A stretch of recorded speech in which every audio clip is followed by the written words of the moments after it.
Hello, we're going to talk about global and environmental issues here. What we are talking about is since 1979, the DoD, Department of Defense, invented Internet. After that, now we have everything we're talking about, the change here. You see here, picture, they show you a mobile phone. The mobile phone, taking a picture, making a phone call, that's nothing new. Since 1900 or 1920, be specific, we have phone. It's 100 years now. So mobile phone, you call someone, your house phone, you call someone, there's no difference in terms of talking to someone. Camera, we have a camera even more than 1920, earlier than that. So if you're using a mobile phone to talk to someone, we already have some other alternatives. If you are using a mobile phone to take a picture, you have camera for that purpose. The big deal for the mobile phone is called data access. That's internet. You are using your mobile phone to access internet. That's the big deal. 1979, roughly speaking. 1980, we have internet. 40 years now.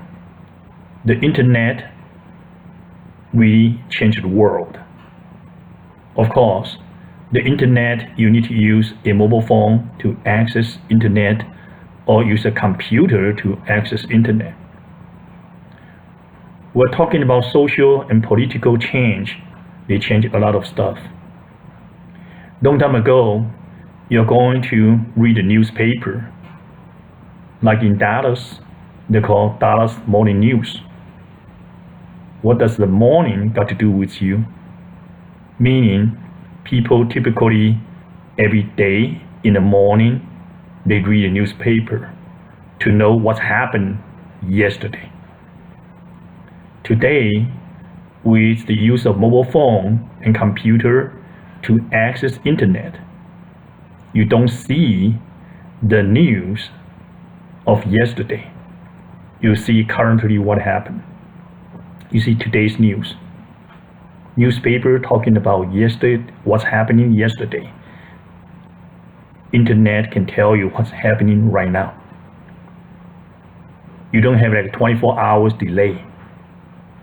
You can know everything.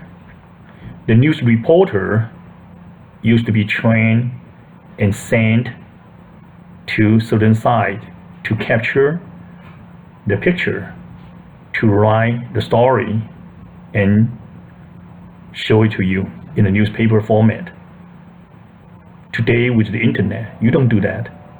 Something happened, a civilian or just anyone, not a news reporter, in there using a mobile phone, videotape, or take a picture, type in some captions, text, and send it under YouTube or under Wikipedia or other social media, Facebook, Twitter, you name it.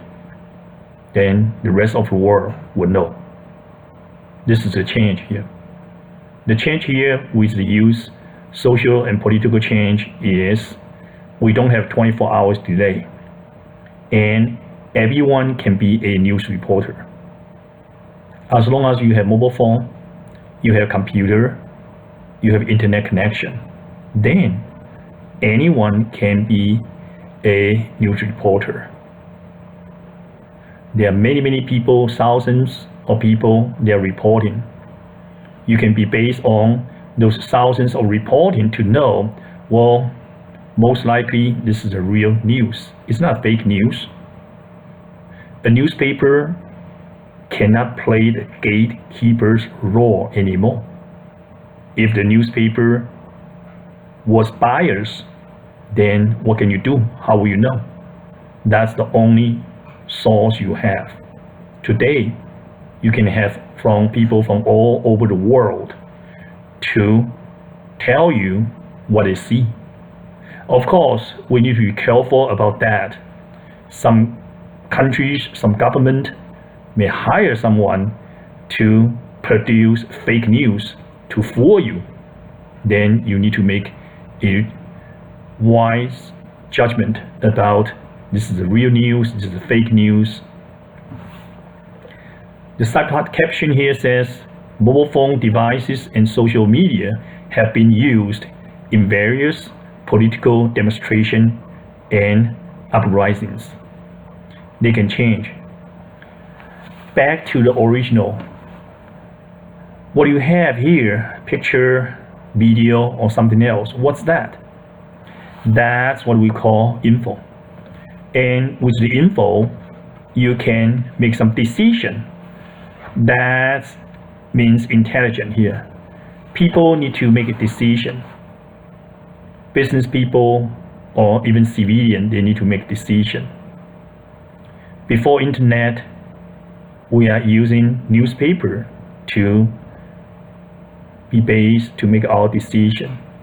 A newspaper is owned by a limited amount of people, but internet belongs to whom?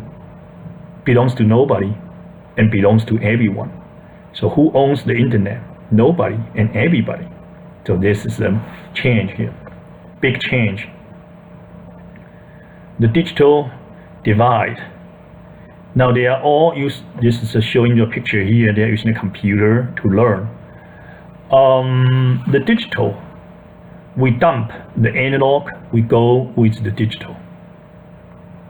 You go home, search for your apartment or house, the only analog device you may find, I think maybe your phone line. Your phone line outside, go outside to a carrier called phone company. That phone line is analog since 1920.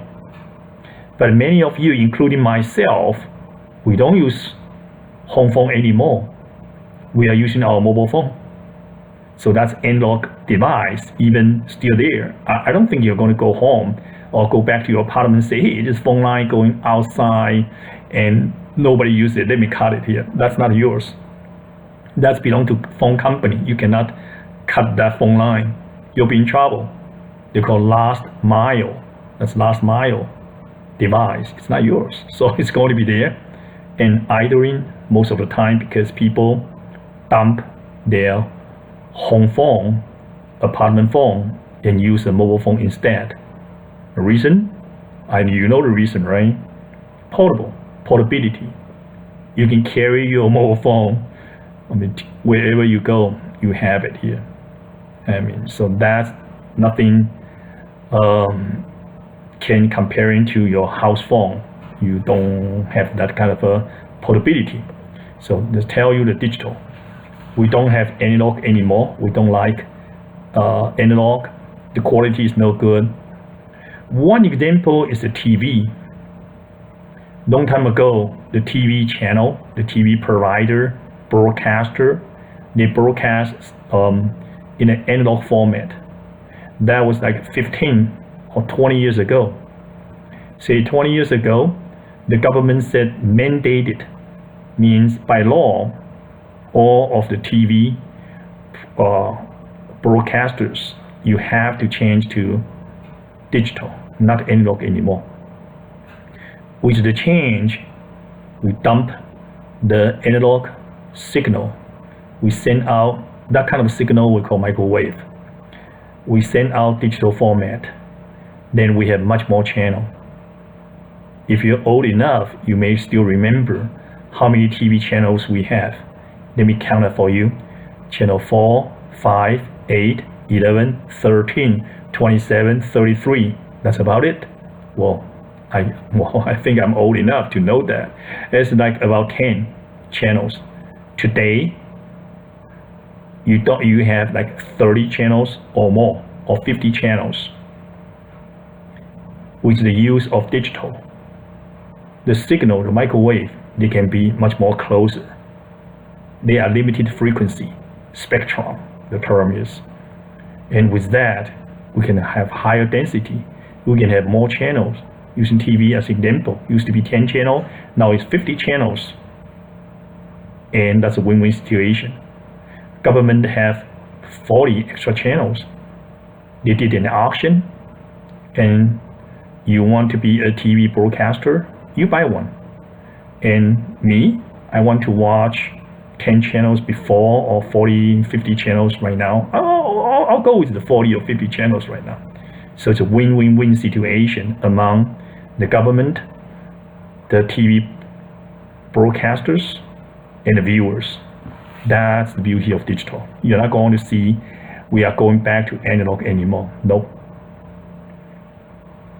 Whistleblowing, this is encouraging here. Long time ago, without the internet, you may want to have a government, one department is doing some task, another department is supervising, keep checking. We call balance here. So we know whoever is doing some task is not going to fooling around, abuse the power balance here. Today, we strongly encourage, when I say we, I said that most countries, most governments, the strong or most organizations like companies, we strongly recommend employees, civilians, so everyone to report called whistleblowing. When you see something wrong, you blow it. You blow it out and let us know. And long time ago, without internet, how can you let us know? You cannot. You're going to let your boss know, your boss let your boss, and many bosses then, thinking about maybe someone dropped the ball intentionally, unintentionally, or it takes long time. Let's say take a long time, then something urgent happen. Nobody have time to handle your reporting. Today, with the internet, you find something is not right, you post it on the internet, and people see it. People think this is serious. People forward it, then it's going to all over the world right away. So whistleblowing is important to keep the healthy of a company or a government. Whistleblowing is more like a positive way, unless you are telling a liar, that's bad. Otherwise, you're telling the truth, that's good. Whistleblowing, controversial. So some people thinking it's good, some people thinking it's bad here. It's like WikiLeaks. Yeah, this guy here leak a wiki info and turn out to be some secret info government don't want people to know, but people think like we are a global system, we have a right to know. So this is a controversial issue. Turn out to be meaning we don't really have a consensus. Can you or can you not? Yeah. So this is a WikiLeaks, a significant event. Environmental problems and solutions here. Yeah, like you have a global warming, for example, and used to be, we have United Nations, maybe 200, 300 nations. They're going to work together to try to resolve or to reduce the global warming. Right now, everybody can, from internet, get the information, post something under the internet to promote your idea about how can we resolve global warming. Green computing. Green computing is green, talking about environmental protection. Say recycle. They're trying to tell you we're going to use less paper. Yes, we are. We are using less paper. We cut down less trees, and that's good to reduce the global warming. And that's environmental protection, which is more and more use computer. But use a computer for 5 years, 10 years, then you dump your computer. Those dumped computer may still make a lot of damage to the environment. We need to pay attention to that. How can we reuse, recycle, or how can we dump our old computers in the right way? So this tells you waste and recycling. This is very important since we only have one Earth, and I guess we're going to all share this Earth, and resources are limited here. So don't want to waste resources. The paperless here with a computer. That's all the pros and cons. You see the use of computer. Later on, we use robots here, computer, robots here, and human. Computer actually reduce a lot of jobs for human employees. And with the combination of AI, artificial intelligence, robots here, maybe one day, just like the movie Terminator, going to compete with human beings.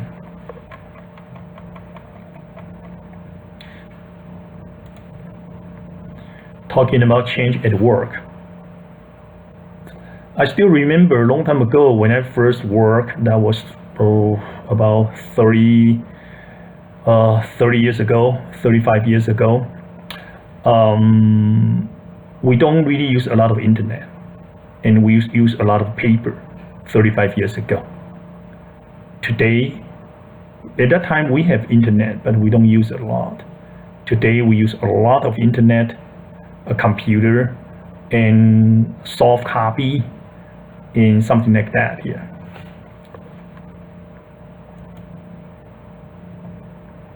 Workplace change, work from home, that can never be done without the internet. Certain type of work can be done from home. Like a programmer, basically you write some programs. You test it on a machine. You can remotely log on to the machine and test it. You don't really need to go to an office sitting there. Some other type of work, you have to go to the office because people is coming to you. Like if you're a doctor doing some surgery, I think you have to stay in the hospital to do the surgery. You cannot remotely, or maybe later on using some robots to conduct a surgery. But so far, you still have to stay in the hospital to do your job. So it's called telecommuting. Many jobs, especially best example is programmers. You stay at home. You don't need to go nowhere. Advantage, pros and cons here, of course. As you can see, you're saving some gas, some driving time, some energy. That's important. Company, they're saving office. Office is expensive. It's a win-win situation. Okay. Disadvantage of telecommuting: if you stay home, turn out to be taking care of your kids, you cannot fully work at home. That would be a problem. It's really it depends on people. Some people can work from home just fine, or maybe more efficient, and some people cannot. When they stay home, they don't feel like they want to work. So that's distraction here you have.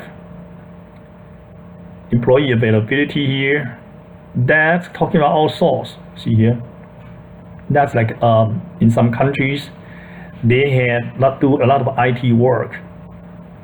We outsource to foreign country for that. Help desk. Then later on, network security. I know Johnson & Johnson has outsourced their network security to other countries. In many countries, many schools, they outsource their IT support to a different country. You don't want to think about outsource as only one way. Like US, we outsource our job to foreign country. We are losing our job. Not really. Outsource since day one is a two-way business operation. It's never one way, always two-way. Using an example, my first job, I worked for NEC, a Japanese company in Irving. And that's like our AT&T. They don't have enough programmer, so they come to the US. That's outsourced to US from Japan. After that, I worked for a company called Ericsson, Swedish company. as an engineer. They don't have enough engineer in Sweden, so they outsource to the US.